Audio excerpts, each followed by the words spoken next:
And good evening, everybody. Welcome to Going Nuclear, full-blown coverage of the land, part of Collectin' and Connectin', a good vibes community. I am Ethan Greenberg, and alongside of me is my co-host, Mike Rasinski. Mike, how are you doing this evening, sir?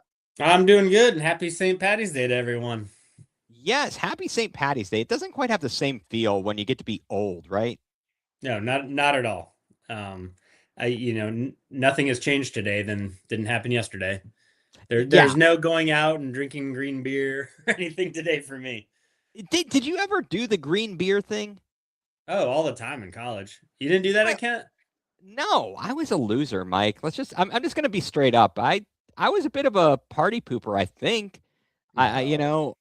My 21st birthday would have been during what? During our junior year. Mm-hmm. And it is and I went out that day because it was opening day.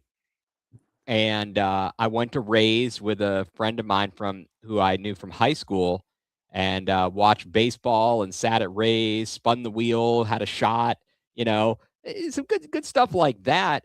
And then I think I had to go home. I had to actually go out and meet my mom at Applebee's for dinner. She wanted to take me out. Yeah, that's the most Northeast Ohio thing ever. I love it.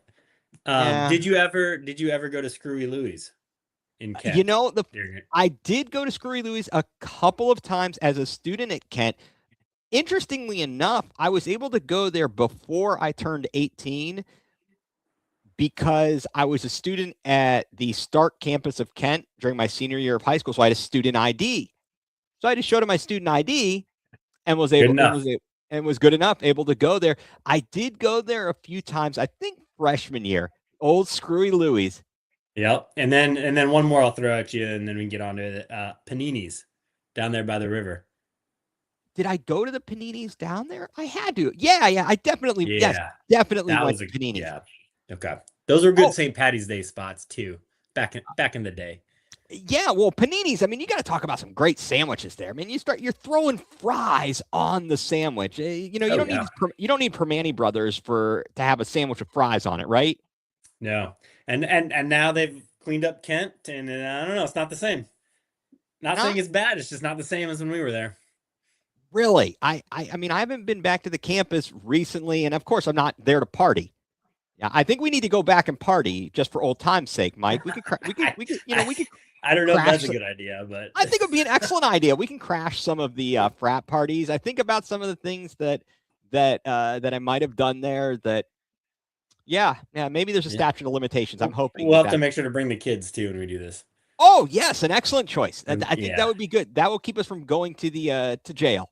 yeah. I think that'll keep us from going to jail. So well. Hey, all right, we got off the rails here a little bit, but let's start things off right again. Welcome to Going Nuclear, full-blown coverage of the land. Mike, I guess we're going to start. It is March Madness starting, and we talked about it last week on the show. We'll recap here a little bit of action. Mm-hmm. The men's basketball tournament for us Kent State guys did not go our way. Akron completes a three-peat in the men's basketball tournament. That's the first time that's been done. And that wasn't the most shocking thing of the whole weekend. For those of you who may not have known or may not have followed the story, the shocking thing was Miami of Ohio, undefeated, 31-0, falling in the quarterfinals to UMass. I mean, were you more shocked at Miami losing or Akron three-peating? Probably Miami losing with the way they lost. Now, I thought they were vulnerable. I mean, with how many overtime games that they played, like they seemed like they were going to lose eventually. I did not think it was going to be in the first round to UMass. That's what surprised me. I thought it was going to be an Akron or a Kent beating them, not a UMass. Yeah, and that loss ultimately, I mean, that had to have been what caused them to get relegated to the first four. Hmm. At least they And made it, though. At least they made it. that is true. I mean, so the MAC does get two schools Hmm. in the NCAA tournament, but I don't know. I don't know much about SMU. I am certainly rooting for SMU. I can't be. It's not about like, oh, it's a fellow MAC school. No, No, not this time, friends. Yeah, I'm with you. So you'll probably make fun of me for this, but for my bracket this year, I had ChatGPT fill it out for me, Oh yeah, how'd that and go?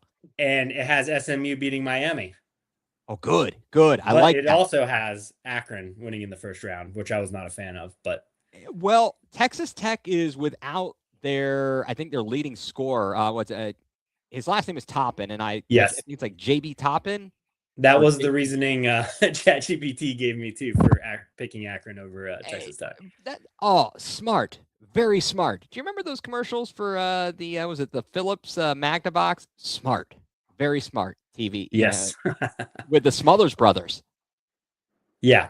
Yeah. So I wanted to see. I want to see. We'll see. I'll keep you updated, and we'll see in a couple weeks if ChatGPT is smarter than everybody else in my pool or not. I Or am very curious about that. I am very curious to see how that does because, and I was going to ask you about the bracket, so put a pin in that one for just a Mhm. moment. As we mentioned, Akron they pull off the three-peat. They held off Kent State. Kent State, I thought they were just going to get mollywopped again, and they woke up at halftime and finally decided to come back out and man up and play some physical basketball. Just couldn't get over the hump. They were right there. Yeah, yeah. I at halftime after they were down, I think it was 12 at halftime. I actually switched it over to the WBC, started watching some baseball, and like I can't be depressed again watching this game. I checked the score, and all of a sudden we're down by 2. Switched back over and finished watching that game, which was disappointing. Obviously that we lost, but it was a good game. I was glad to see him fight back. I do wish we would have tried to go more inside. It just seemed like we were taking too many isolation, too many threes, and not just going with our big guys, underneath. We had they it was a matchup nightmare for us. The way they played really took us out of our game. And we did have, there were a number of times like Rob Whaley. That guy is just he's a load. Yeah, He's a big feller. Like what is he's like 260 plus pounds and yeah, 6'7". He's not quite Antonio Gates was a little bit trimmer than him. He was a little bit more well rounded in terms of the height, length. You know what I mean? yeah, The yeah. dimensions. He's a beast. Yeah, He really is. I'm glad we got him for one season. And you know what, guys? I'll just point this out. Kent State is going to the NIT, so they'll be in action tomorrow night against Illinois State. Akron, the comeback over Toledo. I thought it would have been the most hilarious thing if Toledo, who hadn't won a MAC title since 1980, would win this season when they were like the 4 seed and mediocre at best, when in past seasons they have been like going into it the number 1 seed, best the best team in the regular season, and they've fallen on their faces year after year. So I thought, oh my gosh, if they pull this one off, that would just be comical. I would have loved that. And how lucky is Akron? Well, I'm sure it's not just luck. I don't mean that they're skilled, but 3 years in a row they three-peated, and all three they've won it in like the last 5 seconds. Yes. It's amazing. Yeah, it was completely it's ridiculous how crazy those games have been. The fact that a few years ago they were playing Kent as an 8 seed. Kent had no Yes. business being there, and then poor Julius Rollins lost his train of thought. Now we don't know what would have happened if he didn't foul.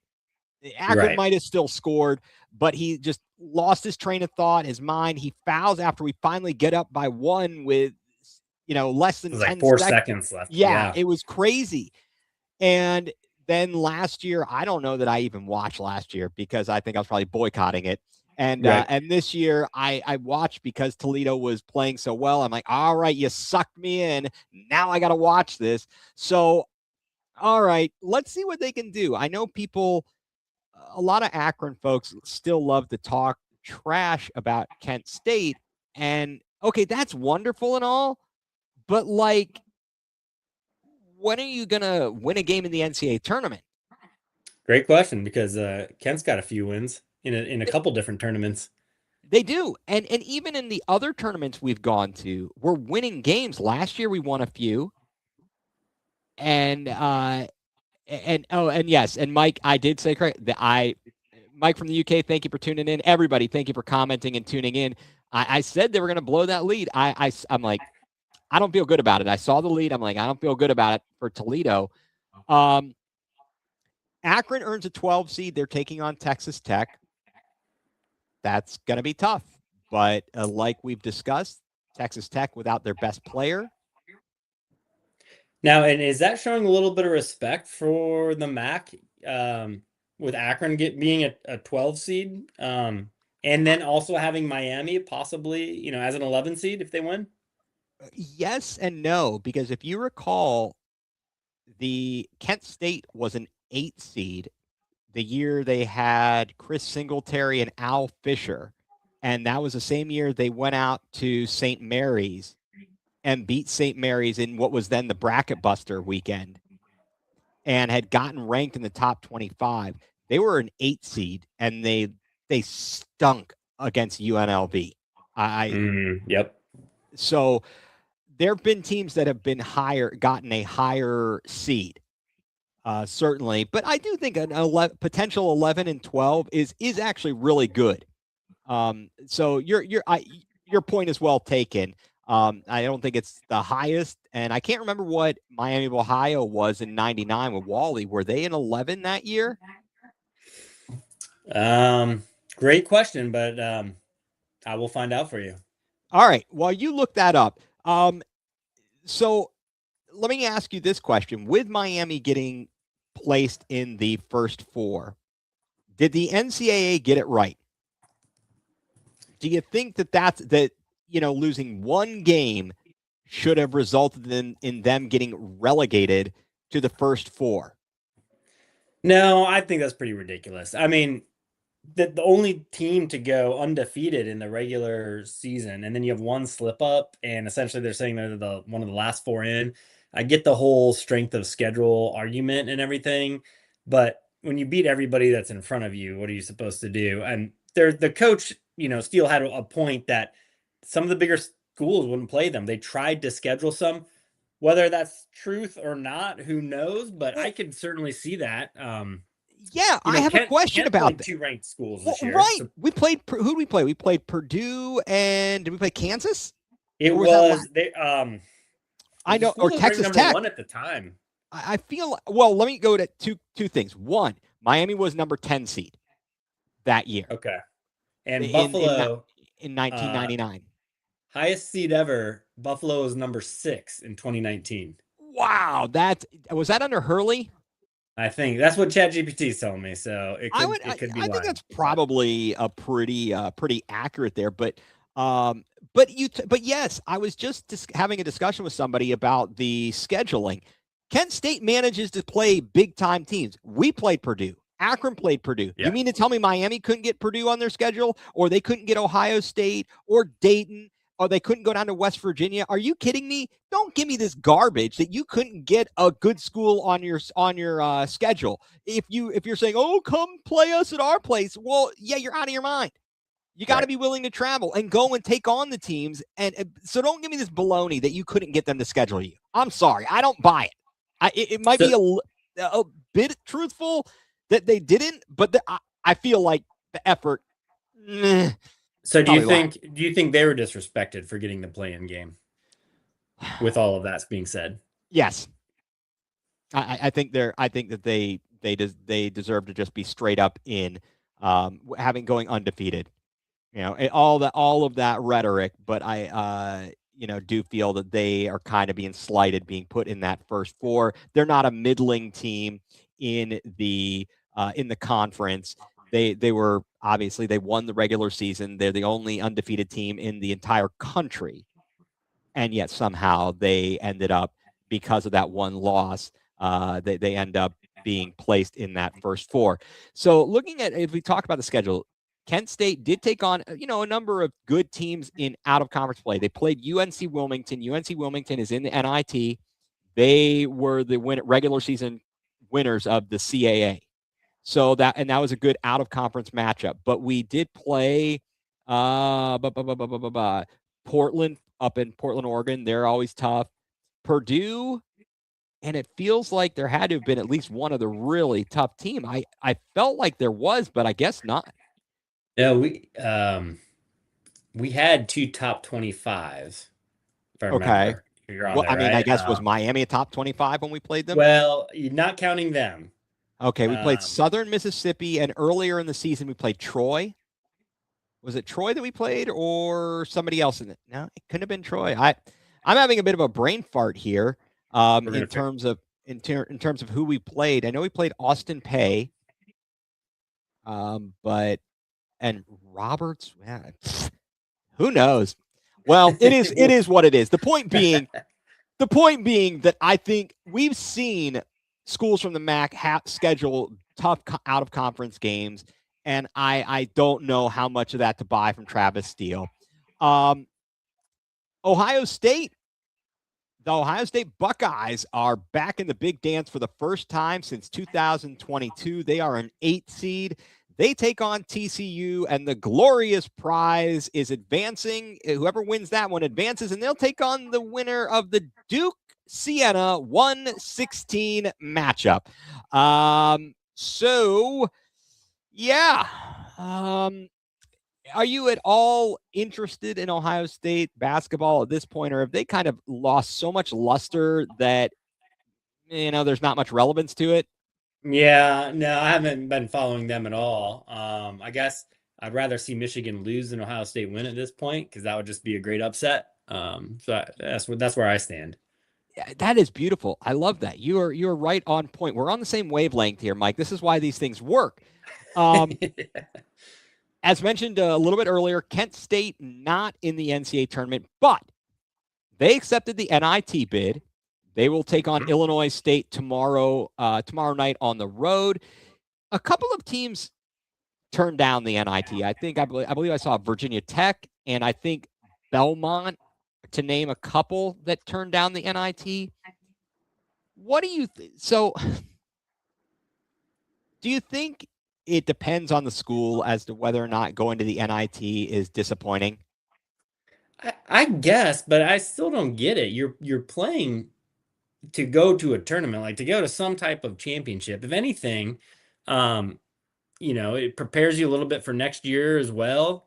It rewards your seniors for having a good year. I mean, NIT, I guess, is a consolation prize, but it's a pretty good consolation prize. I don't really understand why schools would turn it down. Yeah, I'm not sure. Now, I know that they had a couple other postseason tournaments that folded. There was like the College Basketball Invitational, the Yeah. CBI, and there was one other that folded. But the NIT used to be more prestigious than the NCAA tournament once upon a time. Isn't if that's and it's older than the March Madness. It's kind of crazy enough. And you want to talk about the NIT last year, Kent State went to, I guess, the final 8. They went to the third round. They went to St. Bonaventure's, won on the road at St. Bonaventure's. They went all the way across country to Stanford and won. And then they fell to Loyola Chicago last season. So I'm all about that. I remember the year after Kent State cracked into the NCAA in 99 and 2000, we had 20 wins, but we lost in the MAC tourney and ended up in the NIT. And I think we made it to maybe the second or third round that year. We lost to Penn State, I believe. Yeah. You know why I remember that, Mike? Why don't you ask me? Why is that, Ethan? Okay, well, so that night I probably told the story, but it's always good to share these things. I had met somebody on via AOL Instant Messenger who went to Baldwin Wallace, and not knowing when Kent was going to be playing, somehow we arranged to meet up and go out on a date. So driving up there, I got a ticket. 2, then we went to Fridays for dinner, very, very Northeast Ohio. And, yes, and we went to sit down, and there was a TV on with the game on. And I'm like, hey, let me sit over here, like not facing the TV. She was like, no, you sit there. That was a bad idea. I could not watch the game. That did not go well. And needless to say, there was no second date. Okay, that was gonna actually be my question for you. All right, well, no, there was not. So it wasn't worth it at all. However, very memorable. Yes, memorable. I have lots of those things. It was worth nothing, but it was very memorable. Other teams turned down the NIT. Is this worse than teams like, I don't know, Notre Dame turning down a bowl game when they didn't get selected for the college football playoff? Well, college football's so messed up right now, anyways, with Well, that NIL too. money and players sitting out of bowl games so they don't get injured before the draft.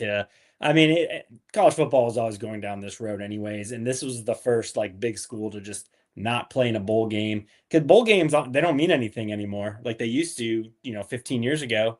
So yeah, at least the tournament still means something. The NIT tournament still means something. You don't It have, does. I think, as many schools deciding not to play as as you do in college football. Right. Exactly. So I don't know. I'm excited for the NCAA tournament. Did you just fill out one bracket? Just one. Just Just one. one. Okay. Now, and this year you went the chat GPT route. All right. That's I did. interesting. I have fallen out of love with filling out brackets. One, because I didn't need anything else to be angry about when it didn't go right. And I'm not going to put money on it, so it didn't even matter anyway, but nevertheless, it was pride. It was about the pride, Mike. Yep. Okay. And chances are you will never get a perfect bracket, and very low probability we actually win the pools we're in. Exactly. Now, do you remember back in the day when it used to, long ago before the internet, and you got the newspaper, you got the Beacon Journal or the Cleveland Plain Dealer, and you'd fill out your bracket and you'd have that newspaper for 3 weekends as you're marking teams off and you're circling and all that stuff? Yep. That was fun. And they would actually print the bracket in the Yes. paper, and yeah. Exactly. Now, was there ever a year? Do you remember a year the most picks you ever got right? No, because it doesn't go very far. I don't know if I've ever gotten an entire first round right. Oh, I know I haven't. I think maybe there might have been a time I might have gotten like 14 or 15, like, that day one or the day Yeah. two. But I feel like you've got so it's 63 games because you're not counting the first four. Yeah. So like 63 games. If you get in the 40s to around 50, that's pretty darn good. But I don't know. I lost. So here's a couple fun facts for you, if you Okay, what want. are the fun facts? The chances of picking a perfect bracket are 1 in 9.2 quintillion. The longest recorded streak of correct games, 49 out of, and you need to get, like you said, 63. And then if you filled out one bracket per second, this is on NCAA.com, it would take 292 billion years to fill out all possible combinations, meaning you would get a perfect bracket. Oh my gosh, that is crazy. Although now with AI, you could probably have it do it for you, right? That's true, and then you just use up all the energy in the state of Ohio to make that happen. Oh yeah, I From forgot the about data that. centers that's processing Yes. your Good requests. point. Oh, an excellent choice there. Do you frown upon people who fill out more than one bracket? No, why not? There's only if you do it in different pools. You don't do it in the same Right. pool. You can't exactly. Yeah. That's fine. I don't like to do that. It's kind of like having multiple fantasy football teams because then you don't know what's going on and you don't know who you're rooting for, and it gets out of hand. It just gets out of hand. So yeah, I got you there. All right. Well, March Madness will be underway. The first four start tonight. UMBC and Howard, and then Texas and NC State. Tomorrow night, it's somebody and somebody else. And then Miami plays the latest game possible against SMU. And let's go Pony Express. Go SMU. Are these games all played in Dayton, the first four? Yes, Still? the first four are all in Dayton. Yes, sir. So almost a home game for Miami then. It is. I could see them winning. I don't want them to, but I can see them doing it. Yeah. I don't like that, but no, it is what it is. Now that's probably like the most exciting stuff that is going on. And I thought we'll just briefly touch here on Browns news, which is never exciting. Sometimes it's noteworthy, but I don't know that it's that exciting. Oh, wait a second. Wait, we have this is important. This is important. Merrill and Tyson are available tonight for the Cavs. Holy crap. Maybe Oh we my won't gosh. lose then to some To the underrated Bucks. team. Yeah. I mean, we almost beat. I was going to get into this. We almost beat them last time. We had no Harden, no Mobley, and no Mitchell that night, and we almost tied the game to send it to overtime. But by a fraction of a second, Allen's tip-in was no good. So we'll see how they do tonight. I don't believe Giannis is playing for Milwaukee, but the Cavs, that we'll get to them in a minute. Let me save my anger for them and ire for just a minute. Cleveland Browns news. Well, I can't say that no news is good news. Joel Bitonio? Bitonio. Still no news as far as I know, right? You know anything different? Nothing. Okay. I mean, and the discussion today was, and debate was, is it sounding or seeming more likely that he might come back but not play for the Browns? I don't think he'd do it. I really don't. I think he knows his legacy is here, and it's more important to have that than try to go chase a Super Bowl with some other team. I don't think he'd do it. I am hopeful that he does not decide to go elsewhere. I'd prefer he just retire, but you know, I have no idea. And then watch him wait until after the draft. All right, Mike. Yeah, no, we don't need that. We don't need any of that kind of ridiculousness there. And then the other news: David Njoku was visiting with the Ravens. If one of our players had to go to one of our division rivals, how would you rate them from like worst to best case scenario or worst to least worst of where a player might go, a la, ranking them? Baltimore, Cincinnati, Pittsburgh. I'll let you go first, then I'll give you my thoughts if they're any different. So which team do I not want our free agents to go to make that team better, essentially? Right, exactly. Like which would be the worst of all the possibilities, then the second worst, then the third worst? Well, they're all bad. Yeah, no, they're all bad. My hatred for these teams is pretty much tied between the Steelers and the Ravens for obvious reasons, because they've owned the North for so long, and don't like the Bengals, but they're kind of with us kind of at the bottom, so it's hard to hate them as much. Right. So between the Steelers and the Ravens, I think most of my hatred goes towards the Ravens, but only slightly higher than the Steelers. Okay. Because it's the old Browns. They've won 2 Super Bowls. It should have been Browns Super Bowls. And they continue to have our number and make, smart free agent draft picks, and we do the exact opposite. Now you could say the same about the Steelers. They do good every year, never have a losing season. But that just really hasn't been much of a rivalry as of late, where just the hatred for the Ravens, I don't know, it's just always there. Okay, so you would say you'd be most upset if he went to the Ravens, second most upset if he went to the Steelers, and then third or least upset if he goes to the Bengals. Yes, correct. Okay, I'm going to stay the same with you on the Bengals part, right? Bengals, fine, whatever. But I still would flip-flop. I'd rather him go to the Steelers. No, you're done. No, I'm done. No, the historical rivalry, is that why? Yeah, it's just the history there. And Baltimore, I mean, the franchise and the way they came about. I mean, they can't control that per se. The current players. Pittsburgh is just Pittsburgh, and their fans are so loud and obnoxious. It's ridiculous. So can't argue that. So that is why I think that I would again say I'm most upset when one of our free agents or former players goes to the Steelers. Then the second most upset, being the Ravens, and then the least of the upsettedness amongst the AFC North would be the Bungles. Speaking of people leaving town and they're driving out of town and they can be fixed or repaired daily, Jerome Ford And sayonara means goodbye. He's headed to the capital. Great. No love lost. I'm okay with that, and kind of like we were talking before the show, if we replace him with a free agent Nick Chubb, I'd be okay with that. Because So would I. So would I. I'm surprised at this juncture that he hasn't picked up with another team at this point.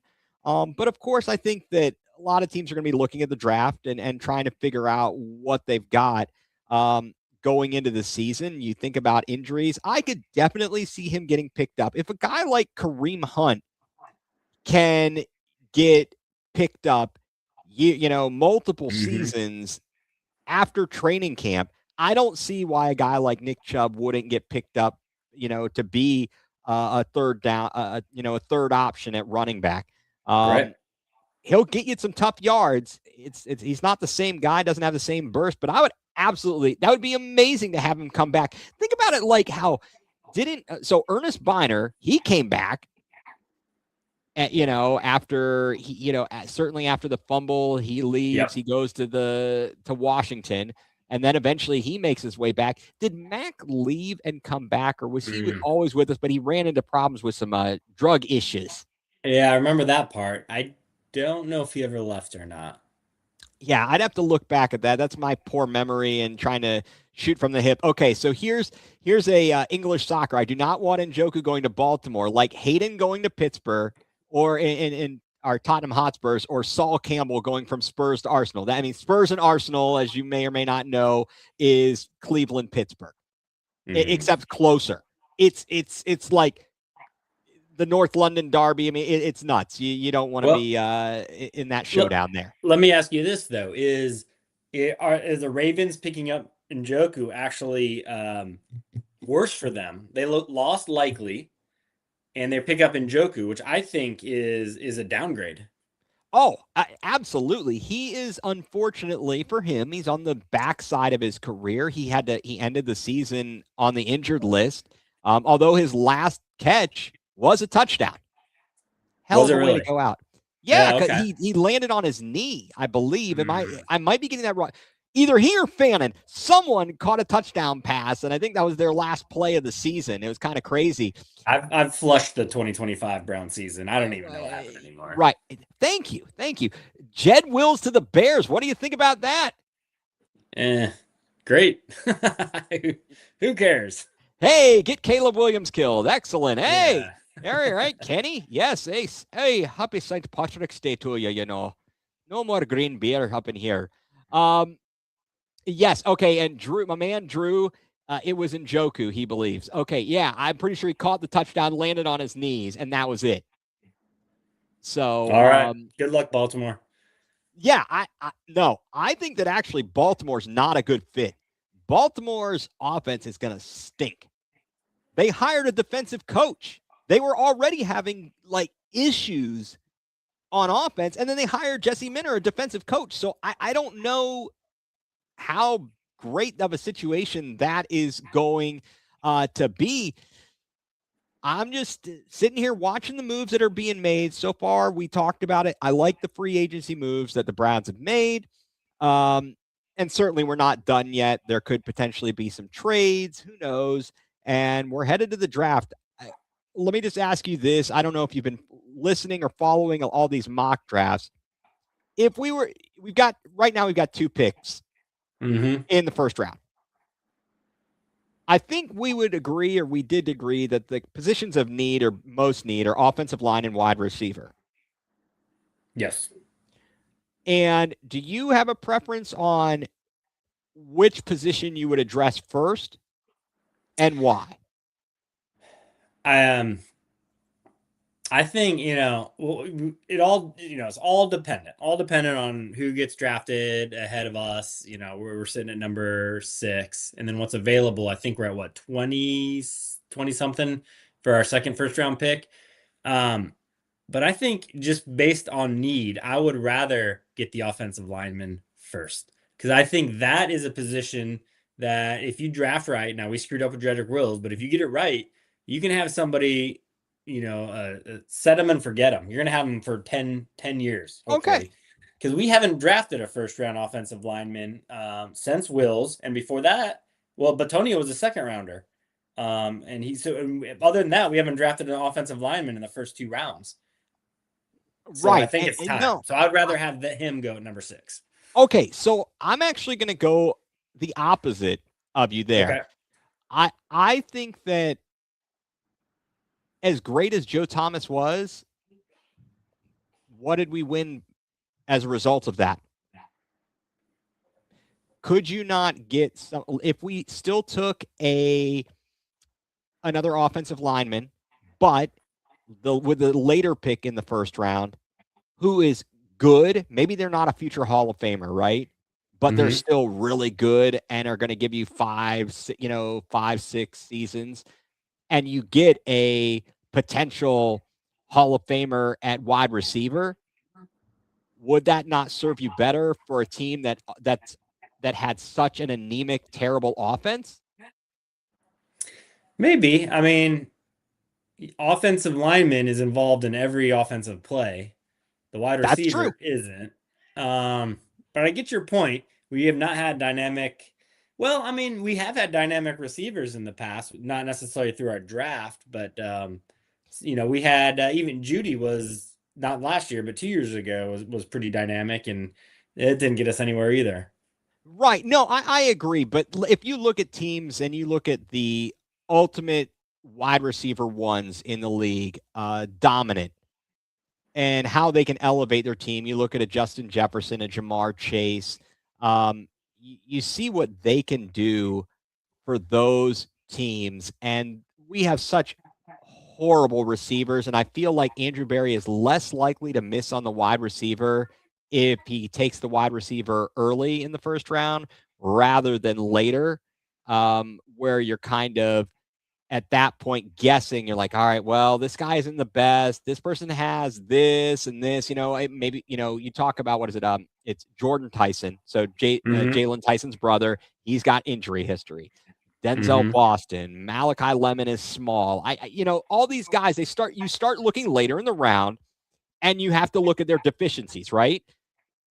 And I think with the offensive linemen, you might be able to get away with it a little bit more and not see as noticeable of a difference.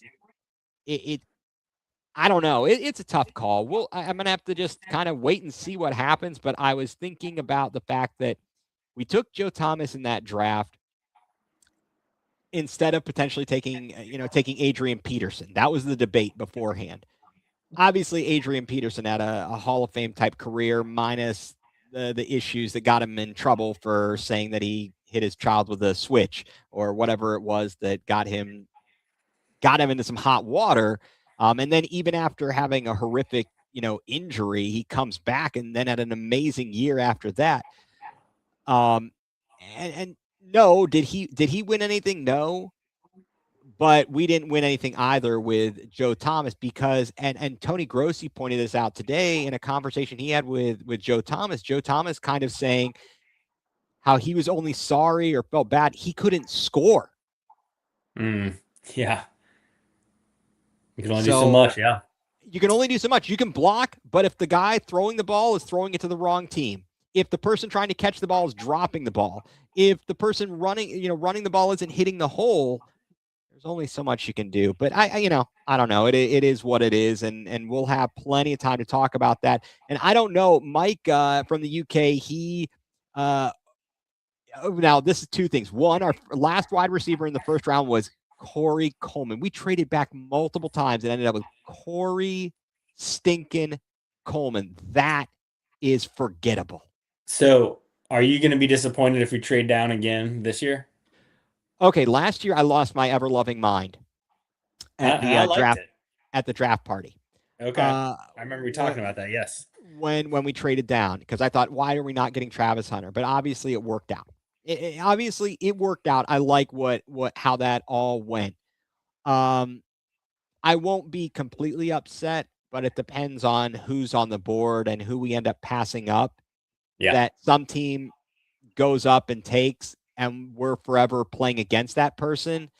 and cringing and going, why didn't we just take that player? So like if somebody wants to get Carnell Tate or Caleb Downs or whomever it is, and they jump up and they take that player and we drop back and then we get, whomever, Corey Coleman, throwing someone a terrible pick. I'm going to be just horrified. There was this, we'll see. Who knows what moves they make? I could likely see them trading down though. Yeah, same. We'll see, and adding some more draft capital. The other thing, and I don't know if we discuss this last week. If we did, remind me. Did we talk about the whole thing with Max Crosby and Baltimore and that nonsense? I don't think we did. It's not ringing a bell. Okay, so I mean, as everybody's probably aware, Max Crosby was all signed, sealed, and there it is. There it is. No need. Actually, Mike from the UK, he broke it on the show last week. That is right. He did break it as we were getting. That is correct. But I mean, for him to fail the physical, and I know people are saying, look, everybody had the medical records. What really happened? Was it buyer's remorse? I think it was buyer's remorse. And they're like, oh crap, we have a way to get out of this. We're about to send picks to these guys. Hey, Trey Hendrickson is out there. That's a much better deal. It certainly seems that way. And if that's the case, is that going to hurt them in the long run? Or do other teams really care at that point, if they're going to get a good deal from Baltimore? Or are they going to have to pay the Baltimore, renege on my deal tax? Well, and interestingly, there was somebody talking about Ryan Grant, a wide receiver, that the same thing happened to him. He was all ready to go to Baltimore, and then they're like, no, we're going to fail you on the physical, and because Michael Crabtree became available. And so apparently it hasn't hurt them in the past. Or since then, I guess. So and Drew, it's possible they wanted Trey Hendrickson all along. It's a much better deal for them, but I don't think he's good, but is he great? I'm not afraid of him. I'm definitely not afraid of him. They didn't get fleeced like the Clowns. No, well, so ultimately they didn't get fleeced, but they had set themselves up. That looked like a really bad deal for the Ravens. That looked like a really bad deal. And then the GM said, Eric DaCosta said they wanted both. Well, you can't have both. Okay? Shut up. I mean, it'll be interesting to see how Crosby plays next year, too. I'm guessing he's going to play just fine, and that's going to look even worse then for Baltimore. It is way early to say this, and let's see what happens with the draft. But as I stated before, the Ravens' offense was not great, and they got a defensive coach. I'm wondering about them, and I'm wondering about the durability of Lamar Jackson. Derrick Henry is amazing, but he, of course, is getting older. So I'm not going to say anything. This is Cincinnati's division to win. That's it. Cincinnati's division to win. I'm sure the Steelers will win it. They always do. They'll figure out a way. What are they gonna wheel Aaron Rodgers out? I don't know. They'll get somebody that'll do just enough to win the division and lose in the first round of the playoffs. Probably we'll figure out some way. What do you think about Justin Fields getting traded from the Jets to the Chiefs to sit behind Mahomes? And Mahomes is going to be coming off of that Achilles injury, I believe. Can't remember if it was Achilles or ACL. So I think it's a really great spot for Justin Fields. Yeah. And what did they give up? What did the Chiefs give up? What draft pick? Do we know? I don't recall. I don't think it was much of anything, like a fifth round. Nothing major. And then the Jets going back to Geno Smith. If this isn't tanking, I don't know what it is. That is great. I get probably competes with us for some of the strangest moves. It is. And like Aaron Glenn is going to be, he's going to take the fall for all of this. They have no quarterback. Don't give me this Geno Smith stuff. He stinks. And they are going to be having a terrible season. They have all this draft capital. They are going to be set to draft number 1 next year. And Aaron Glenn's going to be out of a job. Probably. Oh, there it is. Mike's got it. A 6th round pick. A 6th round pick for Justin Fields. So Kansas City got him on the cheap. That's a great deal for them. Yeah. And I feel like in as much as they've had some decent backups, Justin Fields has like the highest ceiling of a backup that they've had in recent years. It's a higher ceiling than Minshew or Wentz or Chase Daniel. So it's not a bad situation for him to be in, and I hope he actually does well. I feel, he's kind of just been underwhelming in his NFL career. Granted, he's been in kind of some crap situations. Do you wish the Browns would have grabbed him? No, I do not. Nope. Okay. Not under the current state. Especially not at this point. There might have been a time, maybe last year or the year before, when he ended up going to Pittsburgh, that maybe that would have been a good move, but. Nah, not at this juncture. And I also don't want to see the Browns, unless you're talking about maybe a late day 3 pick. I don't want to see the Browns drafting a quarterback unless they have sent Timu Tua walking. Right. Because we just have too many quarterbacks at that point. Yeah, because then you end up in a mess, and it's a whole ordeal. We don't need that. Look. This season, the best case scenario for everybody is if Shedeur does well. Because if Deshaun does well, 1, you're dealing with Deshaun.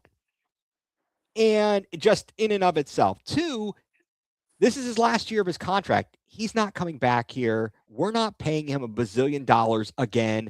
And so if he does well and the team does well enough that they maybe make the playoffs, but they don't have a high draft pick, then what? He's going to be gone. And then what? We got Shedeur still here. Do we get rid of him?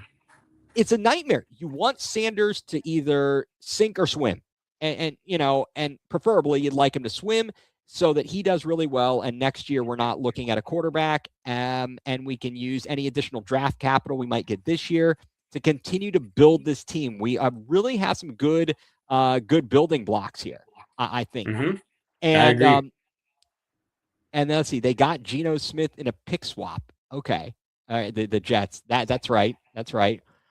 All right. So moving on from the Clowns, let's talk a little bit about the Cleveland Cavaliers. They continue to be frustratingly inconsistent, Mike.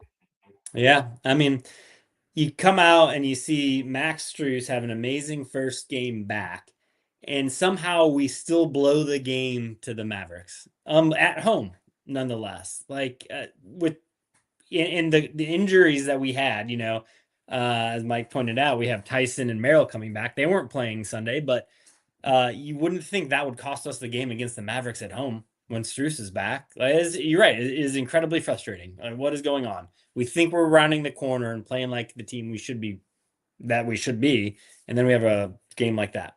Right. We beat them soundly in Dallas on Friday night, and then we acted as if they were going to lay down and die, and that was not the case. And we lack defensive intensity. And I am really getting tired of having to hear Kenny talk about how disappointing and how bad of a performance that was. How about some accountability? Right. I don't know what he can do. I don't know who he needs to bench. That's a great question. Like what lineup can you put out there that's actually going to show some energy, and make up for and show effort essentially? Because exactly like you said, I think it was just seemed like lack of effort on the defensive end. Oh, which it was horrendous. They had a layup line. They had a conga line to the, into the paint and to the basket. It was terrible. It was absolutely terrible. And what happened to Dean Wade? He comes out, he scores like 9 of our first 11 points or something. He hit a couple threes. He's going in, getting a putback, and then he disappeared. He vanished. Yeah. Absolutely vanished. Max Strus was the best player out there on Sunday. They are just incredibly frustrating. Obviously, injuries are tough. Rolling an ankle, having a broken bone, those things, all right, fine. I get it. Those are tough breaks, no pun intended. Soft tissue injuries, I got issues with that. At what point do you fire the entire training staff for not having these guys stretching and being flexible so that they aren't having these types of injuries? I swear, how many different soft tissue injuries have we seen all year long between, I don't know, we've got, well, Mitchell had a groin, but, he made it back. We gave him a little bit of rest. He came back. But Merrill seems like over and over again. It's a hand this, it's a leg that. Dean Wade constantly injured. Now Craig Porter is injured. I mean, these things are nuts. Yeah, it reminds you of when the Browns had the staph infection epidemic a decade ago. It's Oh my yeah. gosh. Why can't we get this right? I don't get it. I honestly would fire them all. I think he passed away. Gary Briggs. We need to find a descendant of Gary Briggs. Hell of a trainer. And the trainer, Gary Briggs. In my worst Howie Chiswick Richfield Coliseum impression there, because the Cleveland Cavaliers are coached by Lenny Wilkins with assistant coaches Richie Adubato and Ron Rothstein. That's pretty good memory.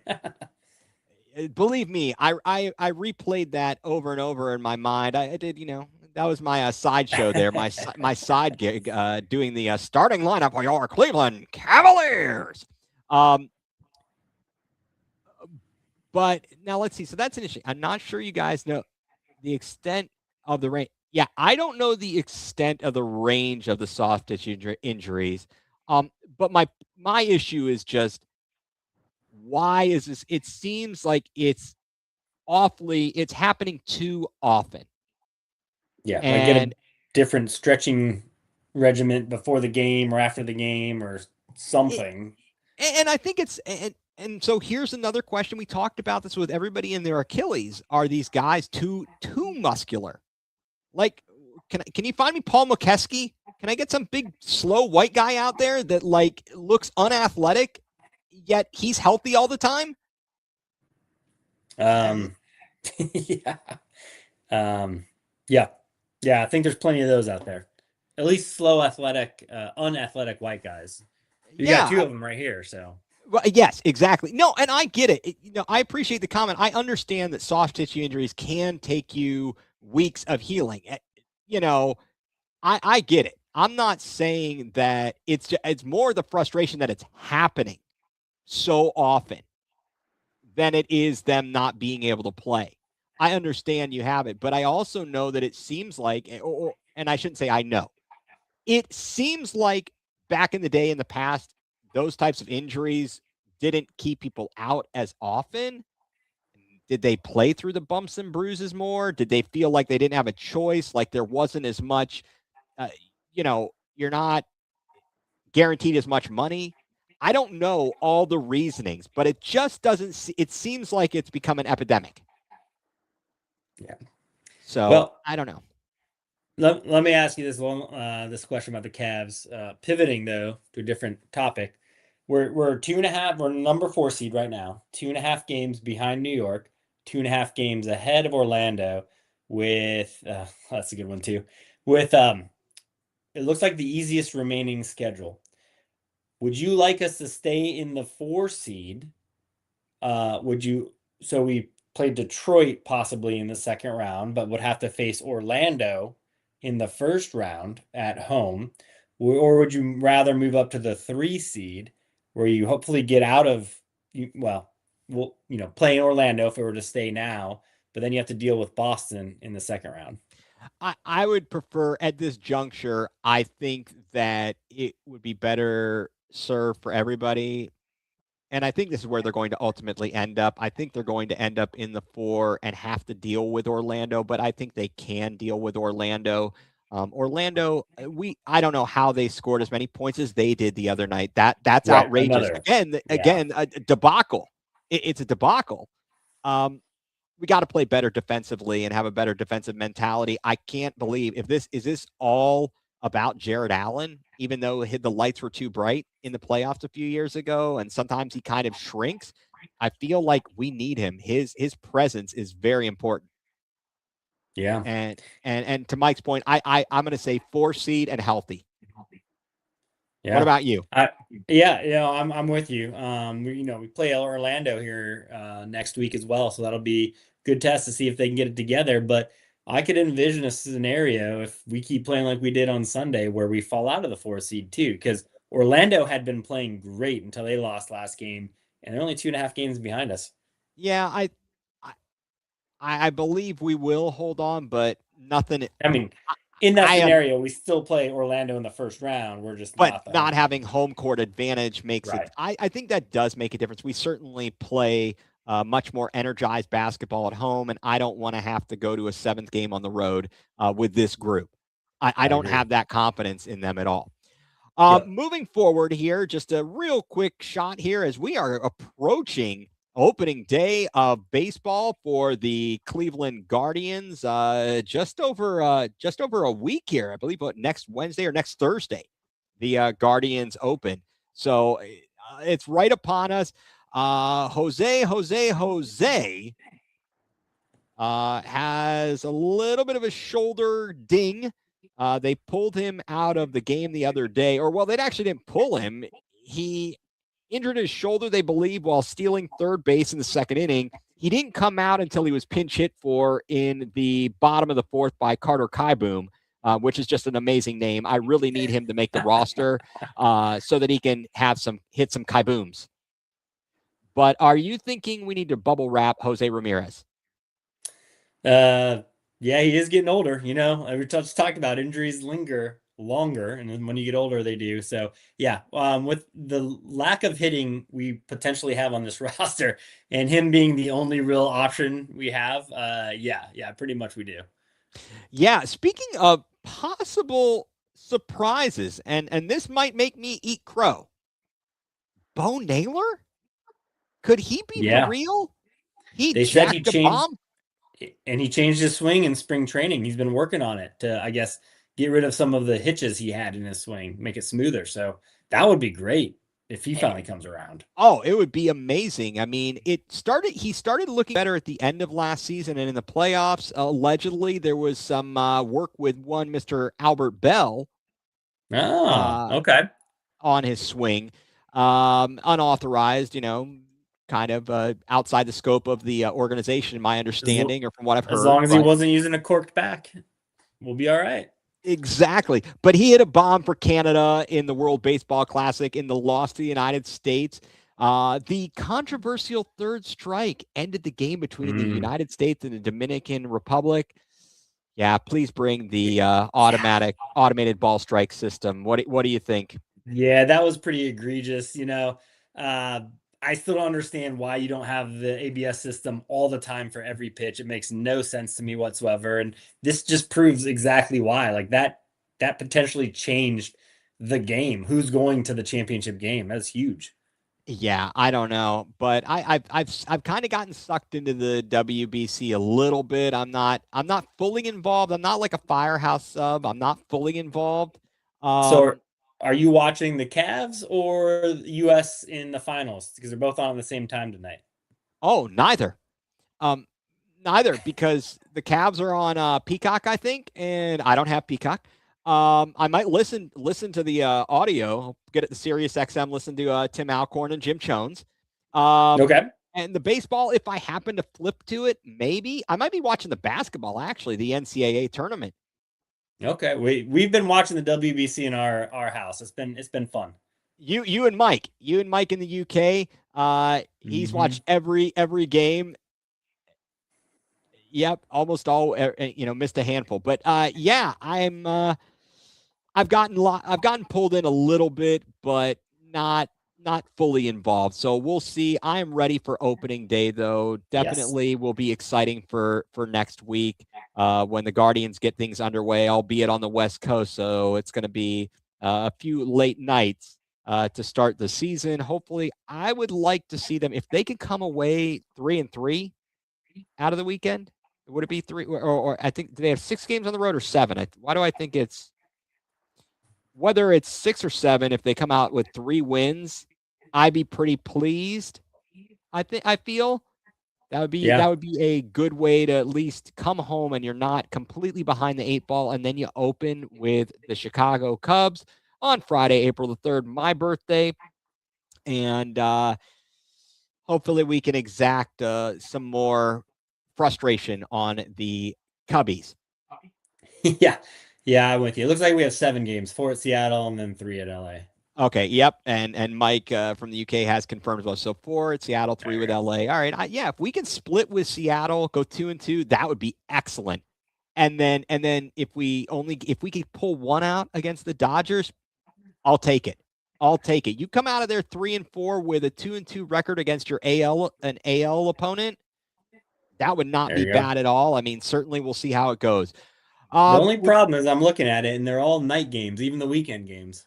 Yeah, it's going to be a late night. Come on, MLB. Yeah. Yeah, you got to do better. Although the choice was made for me, I forgot that I auto renewed my CLE Guardians TV, so I will be watching a lot of Guards ball. Worth every penny. It'll be fantastic. So I think we've hit on pretty much all of our teams here, and I think at this point it is time to tell everyone what has you going nuclear, Mike. All right. Well, so I take the Metro to and from work here in the DC area, and I love it. I love the public transportation. It's fine, except for today on St. Patty's Day, where the normal 45-minute commute took 2 hours, and I had to skip the metro, the subway, and hop on a bus because of all the St. Patty's Day revelers that would not get off the train and were packed. And I literally watched 3 trains go by that were full and nobody was getting off of them. So today on St. Patty's Day, a holiday I like, it has me going nuclear. Wow. I'd be pretty ticked as well. I'm like, don't you people have jobs? Yes, get off the train. Let me on. Exactly. I've got real things to do here, and you people are going out to the bars and doing nothing. I mean, that's right. I was almost late to the podcast because of that. Dude, that would have been massively angering. I'd have had it. I would be going nuclear about that on your behalf. There we go. Yeah. If that had happened. So, Mike, what has me going nuclear today is something that I can't imagine that other people don't share the same frustration with. Shady auto mechanics and service departments. Would you care to explain how I had to go to the dealership for a warranty or for some sort of a recall about a little over a month ago? And the service technician says your rear brakes are at 3 millimeters. You're going to need to get them replaced, and gives you a quote. And I look on the sheet and all the findings. They say, 6.5 millimeters on the front brakes. I'm like, well, they're fine. I don't have to replace them now. I'm good. Yet when I take the car back in for the oil change, the regularly scheduled oil change just this past weekend, over a month after and at least 1,000 miles more driven on the car, that suddenly I have more remaining on my brake pads. So I went from 6.5 millimeters on my front brake pads to 11, and from 3 millimeters on the rear to 4. Did they check your Johnson rod to make sure that was okay too? They're trying to pull my Johnson rod, is what's going on here, Mike. I don't understand this. How can you possibly ever trust any of these people to be able to say, oh yeah, I need to get this done, when you have 2 things and you're like, how could this even happen? How is it that I drove and more since this time, yet somehow I have less wear now than I did a month ago? Both cannot be true. Right. Is this a subjective thing? I don't get it. And no wonder people who don't know how to service a car or aren't experts are always worried about going to these places to get service anywhere you go. I don't think I am, off base when I say that I think some of these places are shady.